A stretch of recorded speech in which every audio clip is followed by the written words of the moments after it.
So when I sit on an airplane and people say, so Pete, so what do you do? I always cringe a little bit because I'm not sure how to answer them exactly. But I suppose, in essence, I'm a professional adventurer. So, I mean, who would have ever thought that in my matric, my career guidance counselor had come to me and said, "Hey, Pete, I've got this job for you. It's called being an adventurer." I would have laughed. So here we are. So yes, I'm a pro adventurer, and what I do is, so that's one part of what I do. And it's kind of morphed over the years to more from being an adventurer to really being able to use what I do in my expeditions to help people to become passionate about what they do and to teach them how to be resilient at work and at home. And it's tough times we're living in. So that's basically what I do in a nutshell. Awesome. It's a cool job. I mean, if someone had to approach me when I was in matric and said, "Do you want to be an adventurer?" I think I would jump on the opportunity. I think I would too. I'd be like so excited because it's not just your everyday thing. Not everyone can just go, "I'm a professional adventurer. I love what I do." And I think what you do is pretty exciting. And Peter, I must say, thank you very much for being the first guy on our In Conversations With. I'm like pretty excited because it's, as well. So, is this the first one right now? Yes. First one today and right now, and the whole In Conversations With you actually like offer. Cool. Yeah. So, carry on. So what inspired you to do this? What motivates you to be this professional adventurer, to speak as well? Yeah. Okay. So what inspired me to be an adventurer? I think all of us have a real deep down soul spirit of adventure. It doesn't matter what we do, whether it's starting a family or being a speaking agent like you guys are, or you're starting your own business, being an entrepreneur. They're all part of it. They're all, for me, form part of adventure. So my adventures are more like very physical, going out doing wild, weird, super dangerous, super amazing, super horrible expeditions.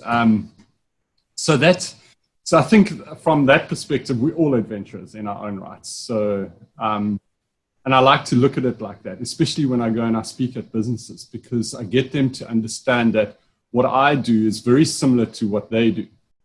And the thing that I enjoy the most, and if you had to say to me, "So Peter, like, just give me just one or two things that you feel really show what you do, outside the adventure arena," I would say that the two most important things for me in my life, the thing that I like to teach the most, that I like to speak about the most, I think are probably the most critical factors when it comes to being successful in any venture. There are hundreds, and I've written about them in my book and I speak about them.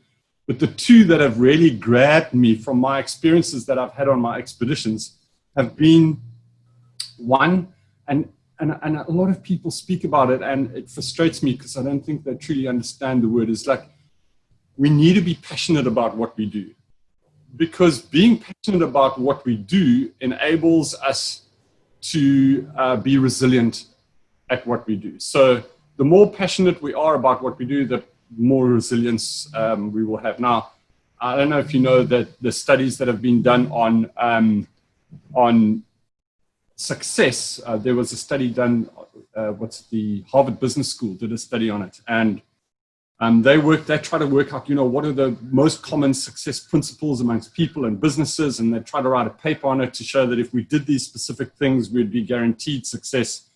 And the most common one, there wasn't a common one between all of them, but the most common one was the ability to be resilient, to show perseverance.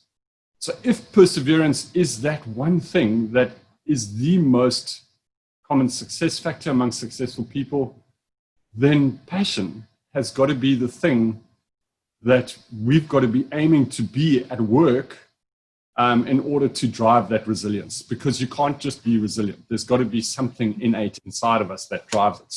So what I do is I speak about these are the two things that drive me. So I'm passionate about it. How do we create passion in our lives? Because there are many people that go to work every day, and they're basically going to work hoping that something good is going to happen. Okay, they're not driven. They're not passionate about what they do. So, and I want to split the word passion into two. We have passion, the verb, and passion, the noun. I'm not speaking about what is your passion. I'm speaking about how passionate we are about what we do. How much do we want it? So, like when I set out on a venture, on an expedition, let's just say I'm rowing 5,500 kilometers across the Atlantic Ocean. When I set out, I need to be so passionate about what I do. I need to be so driven about what I do that it doesn't matter what that journey throws at me. I know that physically and mentally I'm able to cope with that situation. Massive storms, blistered hands, boils on your back. 24 hours a day of 12 hours a day of rowing, hour and a half on, hour and a half off. Am I prepared to do it? How much do I want to do it? Will determine whether I get to the end or not. Those are just two things. There are many other things that I speak about, and they can be learned, and they can absolutely be learned. And that's what I mainly speak about when I go and speak at conferences. Awesome. You mentioned the word resilience a lot throughout that. And obviously we are in a very tough time at the moment. We're in a time of change where everyone's kind of having to adapt to a new environment everywhere. And I was wondering if there's anything that you feel throughout your adventures that you've gone through, because obviously they've been tough as well, that you feel are factors that apply to how we're getting through this movement at the moment. So stuff that you've learned and how it's being applied to you right now. Okay, so there are many things. I don't know if you can see on my boat over here, there's that little, just next to the flag there. When I sat down on my seat, that's what I looked at when I rowed all the time. And I had two mantras that I wrote, and it was just above my compass. I've got a photograph of it, but I can't show it to you now. And it was two things. So there are many messages I could give you right now. The first one was written right at the top. This will end, number one. And number two, I am not alone. So on my solo row, I spent 76 days out at sea, and that was my mantra. I just need to get through this day, and then tomorrow's a new day. And whatever storm I'm in, I know that it's a storm, and I know that my life is on the line, and I know that I'm struggling. I mean, my as you know, the speaking business has gone down. My speaking business has gone from 100% down to 10% or 20%. It's I'm not alone in this as well. So there's always people, people, trying to help you, or you've got a team of people around you that are assisting you. And I've surrounded myself with the most amazing team of people. So remember that we are not alone, and two, it's going to end. What we do right now is absolutely vital. It's super vital in order for us to become successful once it does end, because it is going to end. And when it does end, we want to land on our feet running. We don't want to be sitting back going, oh my goodness, all of that time that I've had, that I could have been doing a lot of research, or, adapting new talks, or creating new things, creating videos, creating new strategies around my work, and, what am I doing in preparation? Lots of people have done that. And those are the people that are going to be well set up at the end once the storm ends. There are things that we can do, but it's a real struggle to do it, because you know what it's like. Like we're suffering mentally right now with this whole COVID-19 thing and the lockdown thing. People are taking a lot of strain. I hear of people breaking down every day now. It's become a common thing. The things that we can do that'll make us better and more successful at what we do. We need to be resilient in these times and just understand, let's just take one day at a time. Let's do what we can. Let's do it hard. And let's be passionate about what we do. And we just keep driving. You may not see the fruit of it right now, but it's going to come when the storm is over. So that's like a little message. And I've been in many storms, and I've done a lot of isolation on some of my expeditions, and I've learned massive lessons from them. But the one thing that I hold on to is that it's going to end. What we do right now is absolutely critical. The Greeks have a word, kairos. I don't know if you know that word. Kairos basically is an opportunity, a moment in our lives that we see something, we see an opportunity, And we have a choice. We either go, that's a great opportunity, or it isn't. And so we either take it or we don't take it. And if we take it and we run with it and we're passionate about it, it changes everything in our lives. Now, there are opportunities right now in the storm. And this storm is not ended right now. There's going to be a series of storms over the next few months, and who knows how much longer. And even when this is all over, there will still be other storms. So there are opportunities that come our way. And what I've noticed, what people are doing right now is that they are absolutely consumed by the negative things around them. And I guarantee you, and this is another thing that I speak about, is that, and you'll get lots of inspirational people saying, you got to focus on the positive, you got to, and they're right. But why? Why do you have to do that? Focus on the positive. For me, the main reason is, if you're not focused on the positive, you will not see those kairos moments. You will not see the opportunities. And if we focused on the good things around us, because there's lots of good things that are happening around us, we will get to see those opportunities. And we focus on those good things, we take those opportunities, they're going to change our lives forever. Kairos, it's a great word. It's incredible. Yeah. During this period, during this whole lockdown business, what have you missed the most out there?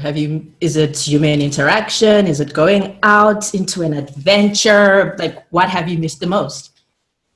Yeah, I suppose I've missed quite a lot. I think it's interaction with people mainly that I've missed, the personal contact with people.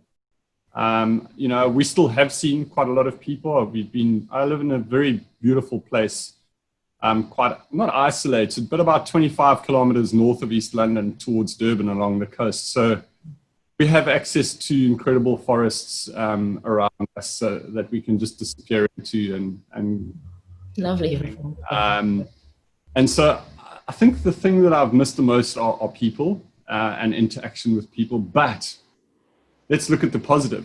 So many incredible things have happened. I've spent weeks and weeks at home with my daughter now. It's been amazing. And my wife, and I've connected with her. I travel extensively, prior to lockdown for years and years. I've traveled extensively. I spend 2, 3, sometimes 4 days a week away from home. And so this time has been beautiful to catch up with my daughter. She's 15. She turned 15 during lockdown. And that's been amazing. And it's been phenomenal being at home and just being able to spend time with my family. So that's the main positive. There are many other positives as well. I mean, I've recreated myself completely.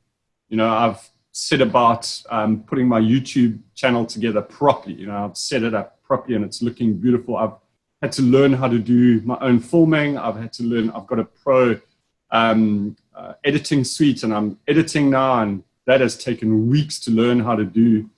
And so yeah, I've upskilled like properly. There's not a lot of money coming in, but that's gonna come. That is true. Okay, so we have maybe time for one more question. Would you say 1 or 2? Yeah, maybe 2. Maybe two. One each. One each. Yes. Okay. Yeah, So I want to know. These things are never 15 minutes, hey? Yeah. I wanted to know, and you don't have to disclose any details if you don't want to, but if you do have anything planned, any secret adventures or expeditions planned. Oh, sure. So I'm busy with a series of expeditions now called Beyond Expeditions. They're just local African expeditions. So we are on series 4 now. So we've done Beyond the Desert Edge, which was from the Angolan border, just 30 kilometers in, like straight down through the desert of Namibia. We've done Beyond the Rift Valley, which was hiking and mountain biking the Great Nile Congo Divide in Central Africa and Rwanda. Last year we did Beyond Okurubis, and this year we're actually planning an expedition over the next month called Beyond Lockdown. And it really is highlighting it's just a small expedition. It's really just highlighting great open spaces for people to travel to post-lockdown and amazing adventures that we can do in those areas. So 2 per province. And then we're also going to meet some of the people, some of the real rural people that have been affected by lockdown. We're going to have discussions with them, and we're going to do a nice little adventure around that. And just, so it's like a community adventure, post-lockdown, open spaces, put your feet back on the ground, South Africa, local is lekker kind of expedition. But in 2 years' time, I've got my next big one, and that's what we're planning for, and that is going to be a circumnavigation of the Tropic of Capricorn. And that's around the world, so South America, across, from here, so it's Walfish Bay, across the Atlantic Ocean to South America, across South America, across the Pacific to Australia, across the center of Australia to Madagascar, to the other end, then across Indian Ocean, Madagascar, Indian Ocean again, South Africa, Botswana, Namibia, finishing Walfish Bay. So 40,000 Ks. Sounds cool. Sounds exciting. Yeah. Never been done before. So yeah, so we're planning. Awesome. Cool. I actually have 2 questions. I just other one now. But the first serious question is, well, kind of serious. Which one out of all your adventures is your favorite? Which one is your favorite adventure that you've taken? Michelle, I get asked that a lot. Yeah. It's so difficult to tell because there have been, I think, there have been moments rather than whole expeditions, because whether you're in the North Pole or South Pole, those are different kind of expeditions as opposed to Central African forests and deserts, and oceans and stuff. So it's like this whole mixture of amazing stuff, that I've been involved in. So moments, let me tell you moments. I think for me, winning the Atlantic rowing race in the first race with my mate Bill Godfrey was epic. I mean, that was phenomenal, because we decided we were going to win the race. 2 years before this, we got to the start line. We did everything to do that. We did it. We broke the world record. That's what we planned to do. It was amazing. It was spectacular. It's a tough row. The expedition that I've learned the most in was definitely my solo row, just because 76 days alone, you learn a lot about yourself and about life and everything. So that was incredible. South Pole had its moments as well. It was an epic expedition. And I think one of the great moments in my recent expeditions was having interaction with mountain gorillas on Karisimbi volcano in northern Rwanda, and that was absolutely spectacular as well. So just moments that are amazing. I can't say which expedition was better than the others. There have been expeditions. South Pole, for instance, is extremely dangerous compared to rowing an ocean. Some people would, not put that the other way around. But for me, South Pole was extremely dangerous because it got really cold. It got into like the mid-50s, minus 50s. So that was quite hectic. But yeah, that's it, really. Sure. I really don't know how you do it. I think it's amazing that you do One step at a time. Yeah, well, true. When I want to go for an adventure, I promise you, I'm going to give you a call, Peter. I'm going to be like, so why do I have to pack? Do I have everything? What's going on? I'm nervous. And I want you to just pump me and, I don't know, like just amp me, One of the things that I'm going to do on my YouTube site, and you must go and have a look at it, please, and just do the whole thing, is I'm going to be teaching people just step for step. So if I'm going hiking in the mountains, what do I pack? What do I take? What are the essentials? Let's go. If I'm going on like an adventure race, what do I pack? If I'm going into the ice and snow, what are the bare essentials that I need to go? If I'm climbing Kilimanjaro, what are the bare essentials that I need to know, and what do I pack, etc. So I'm going to be starting a series like that. Awesome. Guidebook, the ultimate adventure. Yes. What's your YouTube channel called for anyone that doesn't? Peter van Kets. So if you just Google Peter van Kets YouTube channel, you'll find it. And other people posted stuff about me on their sites, and because my YouTube channel is so new, it may not come up first, but if you just find Peter van Kets YouTube channel, you'll get it. Awesome. Great. Okay. So my last question is, if you were a crayon, Peter, what color would you be and why? If I was a? Crayon. My favorite color is, guess what? Blue. So obvious. For the ocean. Well, that's good. I love blue, so blue is my favorite color. Awesome. Cool. Thank you. So you would be a blue crayon. Yes, I would be a blue crayon, yeah, for sure. It's probably the highest pressure question we've given you the whole time. What color would you be? No, you see, I don't want to be asked. Come on. Orange. Really? Why? Yes. Because it's my natural hair color and I feel very proud of being a ginger. I say, but I'm very... Guess what my favorite number is? 14. Because it's there. Well done. How did I miss that? That's it. It was whenever I can, I try and get the number 14. So the first row we did, we were 14. My solo row, we were 14, etc. Yeah. Become a thing.